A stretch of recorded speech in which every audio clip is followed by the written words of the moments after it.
Welcome students, आपका मेरे channel science class by doctor Kumkum Saxena में बहुत बहुत स्वागत है। और अभी तक मैं आपको केमिस्ट्री के कई चैप्टर्स पढ़ा चुकी हूँ और अब हम आए पीरियोडिक क्लासिफिकेशन ऑफ एलिमेंट्स में। आपने अभी पढ़ा था डॉवेराइनर्स का त्रिक नियम और न्यूलैंड का अष्टक नियम। इससे पूर्व क्लास में मैंने आपको पढ़ाया था। उस समय इतने तत्वों की खोज नहीं थी, केवल 56 तत्वों की खोज थी जिनको उन्होंने व्यवस्थित किया। लेकिन बाकी जब तत्वों को खोजा गया तो वो नहीं समझ पाए कि हमें कहाँ पर व्यवस्थित करना है। उसके बाद हमारे केमिस्ट वैज्ञानिक आए जिनका नाम था डमित्री इवानोविच मेंडेलीव, है ना। और इनका पीरियोडिक लॉ जो था 1834 से लेकर 1907 तक रखा गया और इन्होंने काफ़ी अच्छी तरीके से तत्वों का वर्गीकरण किया। और इनका कहना था कि तत्वों के भौतिक और रासायनिक गुण, तत्वों के भौतिक एवं रासायनिक गुण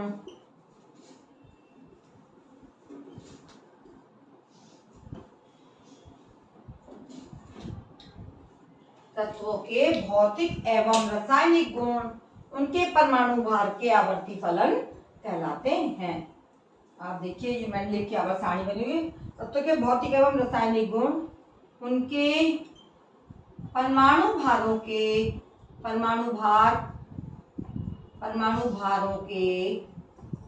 आवर्ती फलन होते हैं।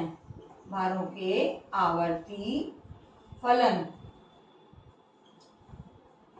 उनके परमाणु भारों के अनुसार ही उनके गुण होते हैं, आवर्ती फलन होते हैं। ये किसका लॉ है? ये है मेंडेलीव का लॉ। तत्वों के भौतिक एवं रासायनिक गुण उनके परमाणु भारों के आवर्ती फलन होते हैं। आप सामने देख रहे हैं ये पीरियोडिक टेबल बनी हुई है मेंडेलीव की आवर्त सारणी, जिसमें आप देखिए कि यहाँ पर क्या है कि तत्वों को बढ़ते हुए परमाणु भारों के आरोही क्रम में व्यवस्थित किया गया है। जैसे जैसे परमाणु भार बढ़ते गए तत्वों को रखते चले गए और आगे बढ़ते चले गए। सामने आपको ये सारणी दिखाई पड़ रही है, इसमें आप देख सकते हैं कि इन्होंने जो है यहाँ ग्रुप्स बनाए हैं और ये पीरियड्स हैं। यानी जो हॉरिजॉन्टल लाइंस थी 6 लाइंस वो आपके क्या बन गए? ये पीरियड कहलाए। आपने देखा हॉरिजॉन्टल लाइंस, पहला पीरियड, दूसरा पीरियड, तीसरा पीरियड, चौथा पीरियड, पांचवा पीरियड और यहाँ ये है आपका रुबिडियम, पांचवा पीरियड, छठा पीरियड, 6 तक इन्होंने थे आपके पीरियड बताए। और इन्होंने लंबाई में जो वर्टिकल लाइंस हैं उनको उन्होंने बताया। ये वर्टिकल लाइंस क्या है? यहाँ के ग्रुप से कहलाए, ऊपर लिख रखा है ग्रुप या समूह, है ना। ये क्या कहलाते हैं? समूह। मेंडेलीव ने समूहों में 8 समूहों में इनको व्यवस्थित किया और ये हैं आपके पीरियड, जो कि 6 पीरियड हैं और 8 जो हैं इसमें आपके समूह हैं और 6 पीरियड हैं। ये कि group 1, group B, group 3, group 4, group 5, group 6, group 7 और ग्रुप 8। अब इसके अलावा आप देख रहे होंगे कि इस ग्रुप में भी आगे इन्होंने क्लासिफिकेशन किया है। देखिए इन्होंने ए और बी करके इस तरीके से इन्होंने हर ग्रुप को जो है वो ए बी में बांट दिया गया है। ए बी, है ना, ए बी करके इन्होंने डिवाइड कर दिया सारे ग्रुप्स को और इस तरीके से इन्होंने उप समूह बनाए, उप ग्रुप बनाए, उप समूह या उप ग्रुप इन्होंने बना दिए। और इन तत्वों को आप देख सकते हैं कि ये इस तरीके से पीरियड बी में किस तरीके से व्यवस्थित इनको किया गया है। यानी 1 से लेकर ग्रुप समूह 1 से लेकर समूह 7 तक इन्होंने हर ग्रुप को ए बी 2 ग्रुप्स में, सब ग्रुपों में ए सब ग्रुप और बी सब ग्रुप में बांट दिया है। जो 8th ग्रुप है उसमें इन्होंने 3 तत्वों को रखा है। केवल इन्होंने पहली से लेकर 7 तक के जो समूह हैं उनको ए और बी में बांटा गया है। ए में आप देख रहे हैं hydrogen, lithium, sodium, potassium, rubidium, cerium और यहाँ पर बोरान, कॉपर, सिल्वर और गोल्ड। तो इस तरीके से इन्होंने कहा ये जो समूह में जो हमारे तत्व हैं इनके गुण आपस में मिलते हैं और इनको इधर से इधर की तरफ जाएंगे तो इनका क्या है, इधर ज़्यादा मेटल है उधर ज़्यादा नॉन मेटल है।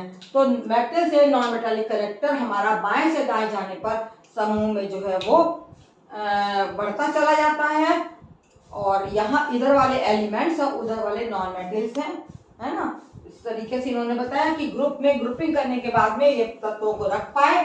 और इन्होंने बताया कि ग्रुप ए के जो है तत्व उनके गुण एक हैं, ग्रुप 2 के जो तत्व हैं उनके भी गुण सारे सबके एक हैं। इस तरीके से इन्होंने उपसमूह बनाए और इन्होंने 8वें जब ये ग्रुप में आ गए तो इन्होंने 3-3 एलिमेंट्स को व्यवस्थित कर दिया। आप देख सकते हैं कि ये 3-3 एलिमेंट ग्रुप ए में और चौथे, पांचवें, छठे पीरियड में 3-3 तत्वों को इन्होंने उठा के रख दिया है। इस तरीके से ऊर्ध्वाधर जो लाइनें थी वो क्या कहलाई, आपके समूह कहलाए और हॉरिजॉन्टल लाइंस जो हैं, क्षैतिज लाइनें, ये आपके पीरियड में बांट दी गई। और पीरियड में लेफ्ट से राइट जाने पर मेटल से नॉन मेटल कैरेक्टर जो है इनका बढ़ता चला जाता है। इस तरीके से इन्होंने क्या करा, इन्होंने सभी तत्वों को अपनी आवर्त सारणी में स्थान दिया, इनकी आवर्त सारणी में स्थान मिल गया। ये इसके अलावा भी ये बहुत होशियार थे और इन्होंने क्या करा कि जो तत्व नहीं खोजेगा, इन्हें मालूम था कि आगे और तत्वों की भी खोज की जा रही है और तत्व आ सकते हैं, तो उन्हें उन तत्वों के लिए भी इन्होंने स्थान दिया। जैसे इन्होंने पहले ही बोल दिया था कि जो ये एल्युमिनियम है आपका तीसरे समूह में, इसका जो है बिल्कुल जोड़ीदार आएगा जिसको हम इक्का एल्युमिनियम बोलेंगे। क्या बोलेंगे? इक्का एल्युमिनियम। और उसके गुण वही होंगे जो कि एल्युमिनियम के गुण हैं, एल्युमिनियम धातु के गुण हैं। तो एल्युमिनियम के जो इक्का एल्युमिनियम था उसका नाम फिर गैलियम रखा गया और वास्तव में ये बाद में खोजा गया। और इन्होंने जो अनाउंसमेंट किया था, जो इन्होंने भविष्यवाणी की थी कि इक्का एल्युमिनियम जो है वो उसके गुण यहाँ पे रखा जाएगा, उसके गुण एल्युमिनियम की तरह होंगे।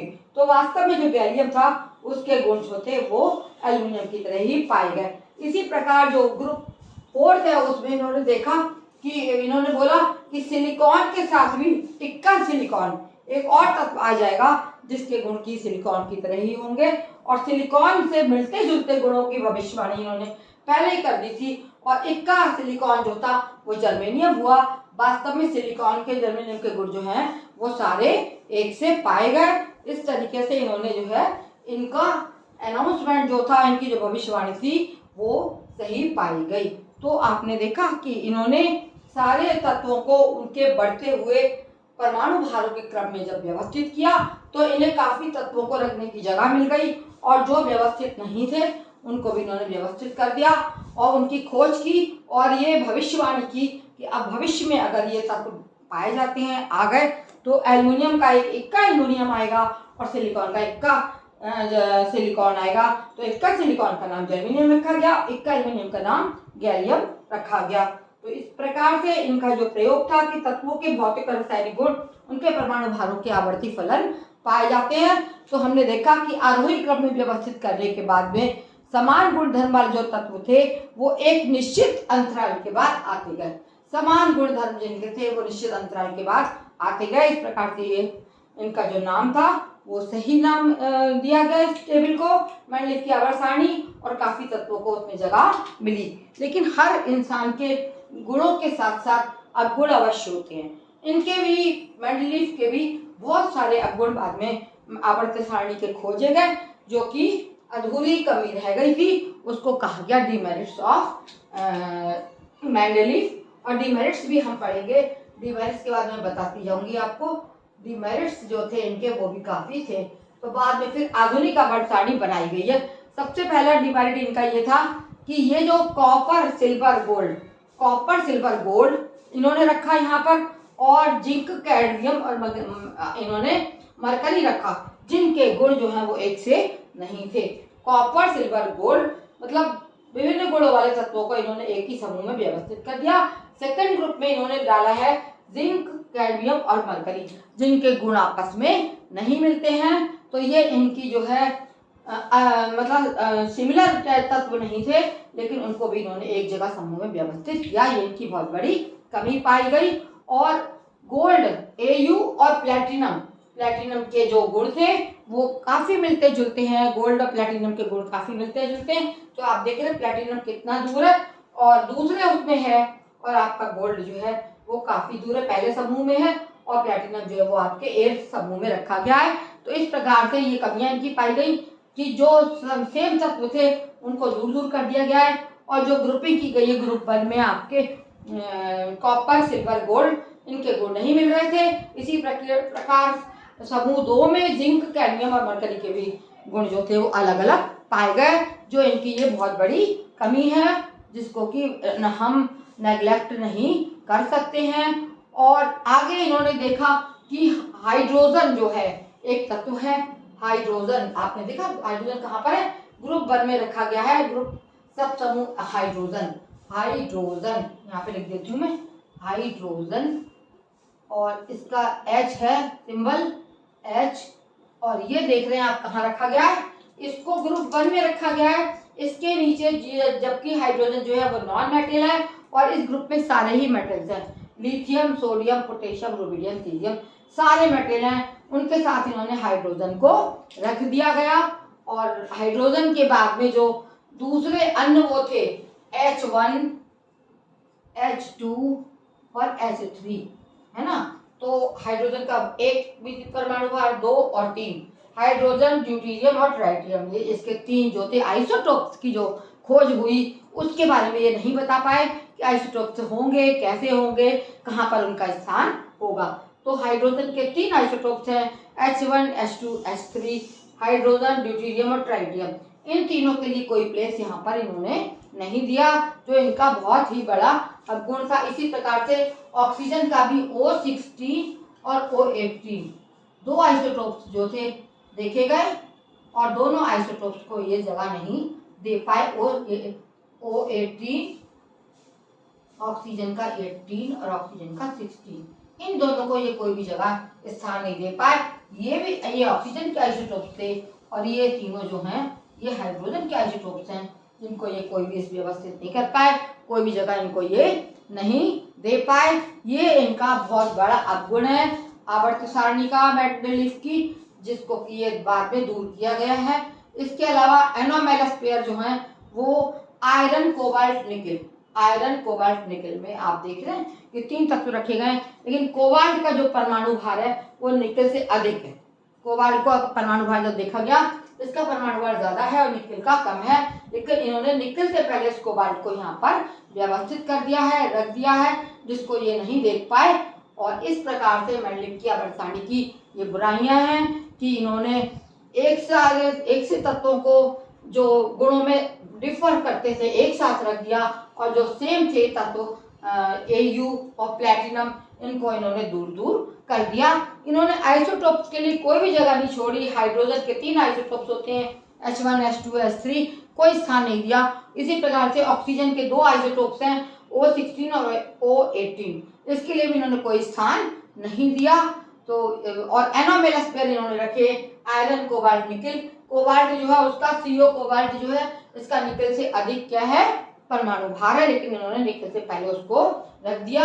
इस प्रकार से इनकी ये आवर्त सारणी की बुराइयां थी, डिमेरिट्स थे, मेरिट भी थे लेकिन डिमेरिट भी साथ साथ में चलती हैं। तो इस मेंडलीफ आवर्त सारणी को आप अवश्य देखें, क्योंकि जरूरी नहीं है मेंडलीफ का आवर्तला भी आ सकता है और बाद में जो खोज हुई है उसका भी आवर्तला आ सकता है। तो उसके पूछे जा सकते हैं आपसे कि क्या गुण थे, क्या विशेषता है मेंडलीफ की आवर्त सारणी की, जो मैंने अभी आपको बताई, और कौन सी इसके अवगुण या बुराइयां हैं वो भी मैंने आपको यहाँ पर बता दी हैं। तो मेंडलीफ को इसीलिए बाद में नोबेल प्राइज प्राप्त नहीं हुआ। इन्होंने बहुत मेहनत करी थी लेकिन इनको नोबेल प्राइज नहीं मिला। एक तत्व जरूर इनके नाम के ऊपर रख दिया गया, उसका नाम था मेंडेलवियम। मेंडेलवियम जो है उसका नाम इनके नाम के ऊपर रखा गया, तो ये खुश हो गए कि चलो मेरे को कुछ तो मिला, नोबेल प्राइज नहीं मिला लेकिन एक तत्व का नाम इनके नाम के ऊपर रख दिया गया। इस प्रकार से मेंडलीफ की आवर्त सारणी जो है इनका लॉ 1834 से इन्होंने खोज शुरू करी और 1907 तक इसको ये करते गए। इस प्रकार ये सारे जो हैं एलिमेंट्स को उनके बढ़ते हुए परमाणु क्रम में रख गए, लेकिन कुछ बुराइयां पाई गई जिसलिए उसका भी बाद में सुधार किया गया। यहाँ पर मैं अपना चैप्टर समाप्त करती हूँ। प्लीज़ लाइक जरूर करिए और अगर किसी ने सब्सक्राइब नहीं किया है तो सब्सक्राइब करें और आप मेरे क्लास को देखते रहें। आगे इसी तरीके से मेरी कक्षा को लेते रहें। धन्यवाद।